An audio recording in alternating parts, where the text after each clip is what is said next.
الرحمن الرحیم۔ شروع اللہ کے نام سے جو بڑا مہربان نہایت رحم والا ہے۔ اللہم صلی علی محمد وعلی آل محمد کما صلیت علی ابراہیم وعلی آل ابراہیم انکا حمید مجید۔ اللہم بارک علی محمد وعلی آل محمد کما بارکت علی ابراہیم وعلی آل ابراہیم انکا حمید مجید۔ عزیزان من، السلام علیکم۔ یقیناً آپ صحت اور ایمان کی بہترین کیفیات میں ہوں گے۔ میں اللہ تعالیٰ کے حضور دست بدعا ہوں کہ وہ آپ کو اپنی امان میں رکھے۔ آج آپ کے لیے میں نے ایک مضمون تیار کیا ہے جو آپ کے حتمی یعنی فائنل امتحان کے لیے بہت اہمیت کا حامل ہے، اور یہ نیا ہے، ہم نے ابھی اس کو نہیں کیا، لیکن آپ سے امید کرتی ہوں کہ آپ اس اسائنمنٹ کو بھرپور انداز سے بنائیں گے، مجھے دکھائیں گے، اور جس بچے کا بھیجا ہوا کام سب سے اچھا ہوگا اس کو حسب توفیق اور حسب خواہش اس کو داد و تحسین بھی ملے گی، اس کو انعام بھی ملے گا میری طرف سے۔ تو آپ سب بچے اس مضمون کو تیار کرنے کے لیے بالکل سننے کے لیے بھی تیار ہو جائیے کہ ہم نے کس طرح سے اس کو لے کر چلنا ہے۔ یہ آپ کے سامنے میں نے ایک خاکہ اس کا بنایا ہے۔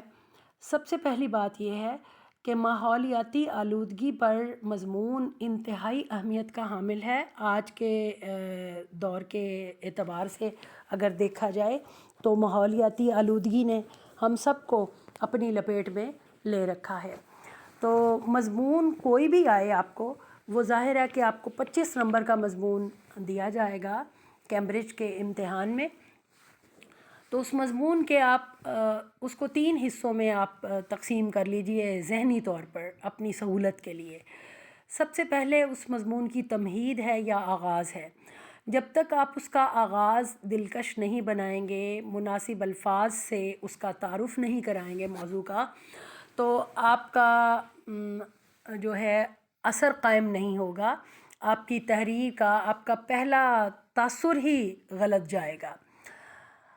پھر اس کے مواد کی باری آتی ہے کہ آپ اس موضوع کے مطابق اس میں معلومات لے کر آتے ہیں، اشعار کے حوالے دیتے ہیں، آپ موازنہ کرتے ہیں اس کا۔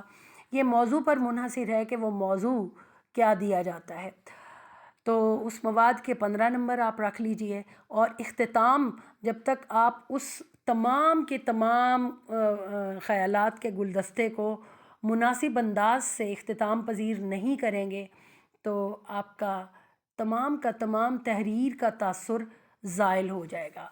اب آپ کے ذہن میں یہ سوال ابھرتا ہے کہ مضمون کتنے الفاظ پر مشتمل ہونا چاہیے، اس کی ضخامت کتنی ہونی چاہیے، یعنی 300 سے 400 الفاظ کو محیط ہونا چاہیے یہ مضمون، اور سب سے بڑھ کر یہ کہ یہ مضمون اپنی نوعیت کے اعتبار سے انتہائی اہم مضامین میں شمار ہوتا ہے کہ یہ عصر حاضر کا سلگتا ہوا مسئلہ ہے۔ سب سے پہلے یہ مضمون لکھنے سے پہلے آپ یہ دیکھیں گے، لکھیں گے، معلوم کریں گے کہ ماحولیاتی آلودگی کا مطلب کیا ہے، اس کا مفہوم کیا ہے۔ تو آسان الفاظ میں آپ کی گوش گزار کرنا چاہوں گی کہ کثافتوں کا قدرتی ماحول میں داخل ہو کر جانداروں کی زندگی کو عدم استحکام، بدنظمی اور تکلیف سے دوچار کرنا، یہ کہلاتا ہے آلودگی۔ اور یہ آلودگی کئی قسم کی ہو سکتی ہے۔ اب یہ آلودگی، اس کی ایک آسان ترین تعریف یہ ہو سکتی ہے کہ آپ کے ارد گرد جتنا قدرتی ماحول ہے اس میں منفی ناگوار تبدیلیاں کر دی جائیں تو وہ بھی آلودگی کہلاتا ہے۔ یعنی انسان کی فطرت سے ہٹ کر انسان کی اور ماحول کے قدرتی پن کو پس پش ڈالتے ہوئے اس میں ناگوار تبدیلیاں لے آنا، منفی تبدیلیاں لے آنا، ماحولیاتی آلودگی کے زمرے میں آتا ہے۔ اب ماحولیاتی آلودگی کی اقسام کتنی ہیں، تو یہ چیدہ چیدہ سی اقسام آپ کے سامنے رکھی ہیں کہ زمینی آلودگی۔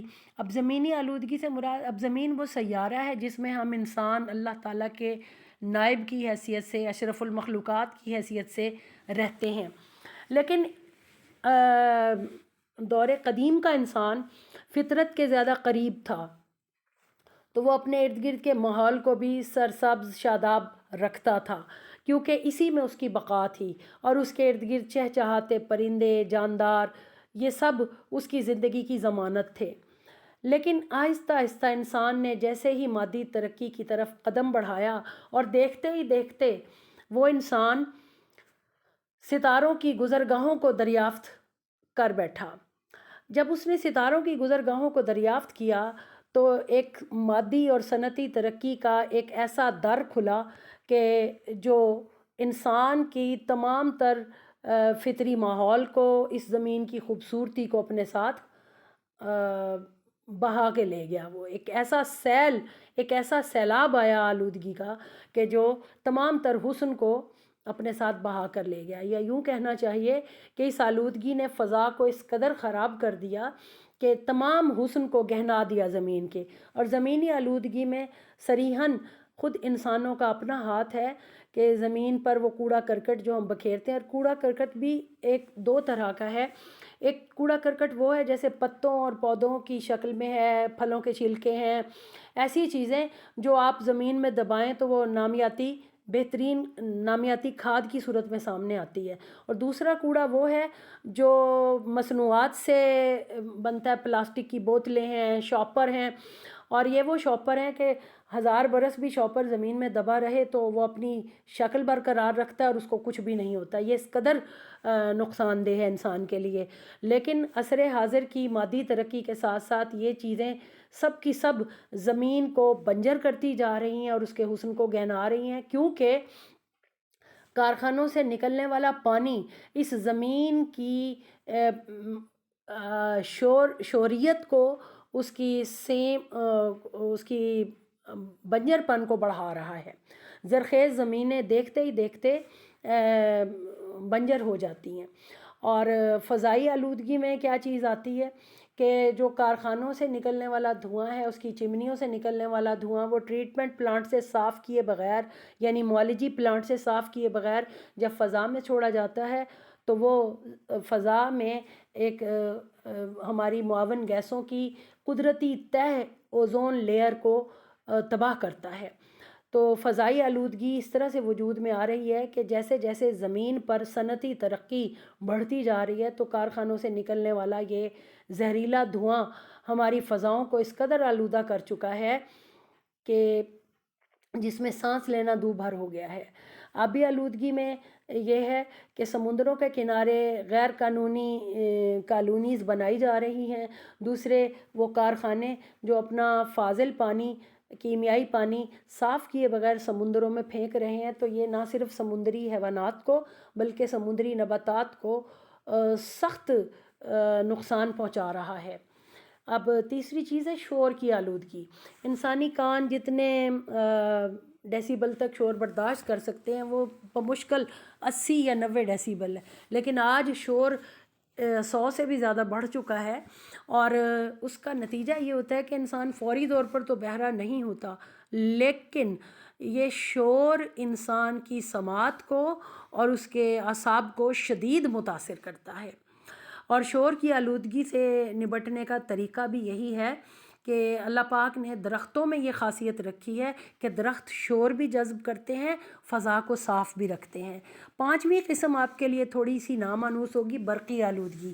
یہ آج کے دور میں خاص طور پر جب کرونا میں کی وبا آئی ہے تو لاک ڈاؤن ہوتا ہے، لوگ گھروں تک محدود ہو کر رہ جاتے ہیں، تو ایسے عالم میں انسان کو جب کوئی اور ذریعہ ابلاغ درکار نہیں تو پھر وہ سیل فون کے سامنے بیٹھتا ہے، یہی ایک ذریعہ رہ جاتا ہے آپس میں رابطے کا۔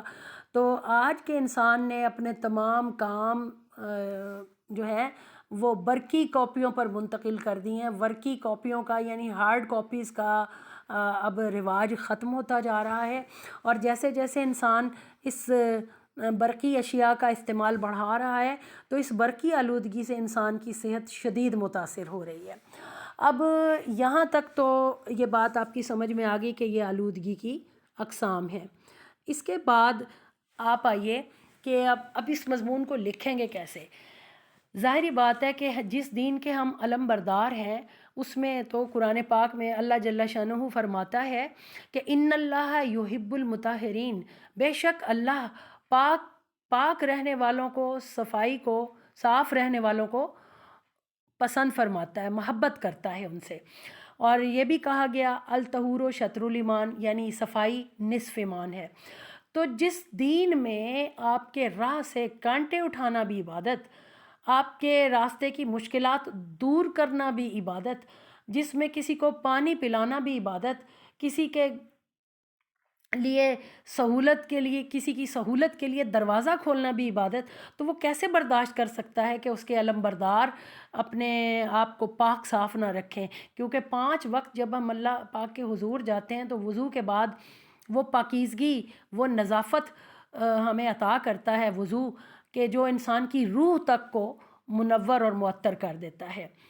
تو سب سے پہلی بات ہے کہ دین کی روشنی میں ہم بتائیں کہ یہ آلودگی جو ہے اس کو دور کرنے کا طریقہ کیا ہے کہ ہم خود بھی پاک صاف رہیں، پھر انسان کے عصر حاضر کے انسان کی ان بدعمالیوں کا ذکر کریں کہ جس کی وجہ سے یہ خطہ ارضی، یہ زمین جیسا خوبصورت سیارہ انسان کی جنت ہونا چاہیے تھا، اور یہ آہستہ آہستہ آہستہ آہستہ ناقابل رہائش ہوتا جا رہا ہے۔ اس میں انور مسعود کا میں نے اشعار درج کیے ہیں کہ ہم اپنی بے کرینہ کاوشوں سے خود اپنی رہ میں حائل ہو گئے ہیں، ہمیں قدرت نے بخشے جو وسائل، مسائل در مسائل ہو گئے، یعنی بجائے اس کے کہ ہم اپنے وسائل سے فائدہ اٹھاتے ہیں، ہم نے وسائل کو بھی مسائل بنا دیا۔ اور وہ بڑا خوبصورت ان کا ایک منفرد شعر ہے، یعنی ایک فردیات میں آتا ہے، دھواں دھواں ہے درختوں کی داستاں انور، کہ جنگلوں میں پلے اور بستیوں میں جلے۔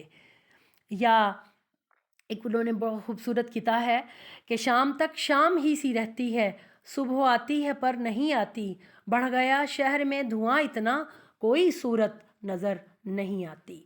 اس کے بعد آپ دیکھیے کہ اس آلودگی کا علاج بھی ہمارے پاس ہے، اور وہ علاج کیا ہے کہ جس طرح ہماری موجودہ حکومت نے عمران خان کی سرکردگی میں خیبر پختونخوا میں شجرکاری مہم کا آغاز کیا، اور اس شجرکاری کا یہ نتیجہ ہے کہ آج ملک بھر میں موسم میں خوشگوار تبدیلیاں آئی ہیں۔ اگر یہی سلسلہ پورے ملک تک پھیل جاتا ہے تو پھر یہ توقع رکھی جا سکتی ہے کہ موسمیاتی تغیرات بہت دل پذیر ہوں گے اور انسان دوست ہوں گے، اور درختوں کی ہریاول اور ان کی شادابی سے انسان کی طباع پر بہت اچھا اثر پڑے گا، اور ماحول پر بہت خوبصورت اثر پڑے گا۔ اور ساتھ ساتھ جس ملک کے زیادہ رقبے پر جنگلات ہوتے ہیں وہ ملک اپنی معیشت کے اعتبار سے بھی ملکوں میں سر فہرست کھڑا ہوتا ہے، کیونکہ وہ اپنے جنگلات سے بہت کچھ کما سکتا ہے۔ تو اس لیے انور مسعود صاحب نے یہ فرمایا، وہاں امکان خوشحالی بہت ہے جہاں پیڑوں کی ہریالی بہت ہے۔ اور درخت کے کٹنے پر وہ بلبلاتے ہوئے کہتے ہیں، وہ بھی تو ایک سبز قبیلے کا فرد تھا، ایک پیڑ کٹ گیا ہے تو جنگل اداس ہے۔ یا وہ کہتے ہیں، ان کی ایک نظم تو طویل ہے لیکن میں نے آپ کے لیے 2 اشعار کا انتخاب کیا ہے۔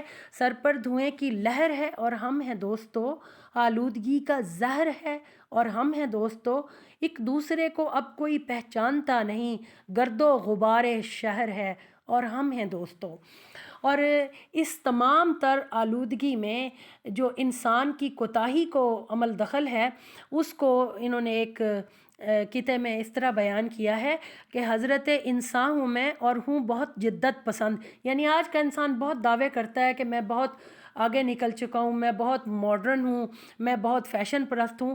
تو وہ کہتے ہیں حضرت انسان ہوں میں اور ہوں بہت جدت پسند، نو بنو تازہ بتازہ تجربے میرا ہدف. ہدف سے مراد ٹارگٹ، آپ کا نشانہ. خشکیوں پر میں بہت پھیلا چکا آلودگی، اب میری ساری توجہ ہے سمندر کی طرف. یہ تو منفی پہلو ہے نا. جب آپ اپنے مضمون میں مواد لکھیں گے تو آپ بتائیں گے کہ دنیا کے دیگر ممالک اپنے کوڑے کرکٹ کو ٹھکانے لگانے کے لیے کیا ٹیکنالوجی استعمال کر رہے ہیں، جس میں ری سائیکلنگ سر فہرست ہے. ری سائیکلنگ کا فائدہ یہ ہے کہ جو مصنوعاتی کوڑا ہوتا ہے، صنعتوں کا جو کوڑا کرکٹ ہوتا ہے، وہ ری سائیکل ہو کر پھر قابل استعمال ہو جاتا ہے اور وہ آلودگی کا سبب بھی نہیں بنتا. دوسری بات یہ ہے کہ کوڑے کرکٹ سے کئی ممالک میں بجلی پیدا کی جا رہی ہے، اور جیسے اور جو نامیاتی چیزیں ہیں، جو قدرتی چیزیں ہیں، ان سے بھی بجلی پیدا کی جا رہی ہے. جیسے گنا ہے، گنے کے جو چھلکے ہیں اس کی توانائی سے بجلی پیدا کی جا سکتی ہے، اور ہوا سے بجلی پیدا کرنے کے امکانات ہوتے ہیں. تو یہ سب خوبصورتی، تمام تر توانائی کی استعمال کا انحصار اس بات پر ہے کہ ہم کیسی قوم ہوں. ہم ایسی قوم ہوں جو فطرت پسند ہو، ماحول دوست ہو. ہم وہ اقدامات اٹھائیں جو ماحول دوست ہوں، تاکہ ہمارے ارد گرد چہچہاتے ہوئے پرندے ہوں، بلبل کے نغمے ہوں، چہچہاتی ہوئی چڑیاں ہوں، اور ہم زمین کو ایک ایسا خوبصورت سیارہ بنانے کے قابل ہوں کہ واقعی رب بھی اپنے فرشتوں سے یہ کہے کہ یہ ہے میرا نائب جس نے اس زمین کو بھی جنت نشاں بنا دیا ہے. تو ضرورت اس امر کی ہے کہ ترقی تو کی جائے، لیکن ساتھ ساتھ اس سے پھیلنے والی آلودگی کا سدباب کرنے کے جو اقدامات ہیں ان میں تیزی لانے کی ضرورت ہے. اور ان میں تیزی لانے کا سب سے بہترین طریقہ یہ ہے کہ زیادہ سے زیادہ درخت لگائیں، کیونکہ درخت شور کی آلودگی کو، ہوا کی آلودگی کو بھی روکتے ہیں اور زمین کی خوبصورتی کا باعث ہیں اور ملک کی معیشت کو استحکام عطا کرتے ہیں. عزیز طلبہ، امید ہے آپ کو مضمون لکھنے میں آسانی پیش آئے گی. ان نکات کی مدد سے آپ اپنا مضمون لکھیے. اشعار میں نے زیادہ دیے ہیں، آپ تو ان میں سے چند کا انتخاب کر سکتے ہیں. باقی آپ جو مضمون لکھیں وہ لکھ کر مجھے بھیجیں تاکہ مجھے پتہ چلے کہ آپ کی رسائی کہاں تک ہے. اللہ پاک آپ کو اپنی امان میں رکھے. وما علینا الا البلاغ المبین.